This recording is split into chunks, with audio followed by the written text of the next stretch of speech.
لوگوں کی اس بات پر بڑا تعجب ہوتا ہے، جو بندہ اپنے بچوں کے ولادت کے وقت کان میں اذان نہیں دے سکتا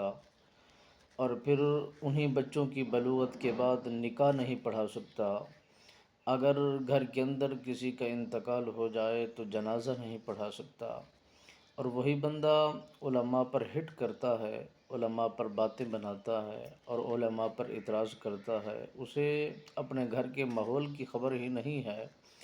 اعتراض ان لوگوں کا کرتا ہے جو حدیث رسول سینوں میں سما کے رکھتے ہیں اور جن کے دلوں کے اندر قرآن کریم کی دولت ہے، کلام الہی کی برکت ہے، اور انہی لوگوں پر وہ زبان درازی کرتے ہیں۔ بڑے تعجب کی بات ہے، بڑی عجیب یہ کہاوت ہے اور بڑا عجیب لوگوں کے اندر تاثر ہے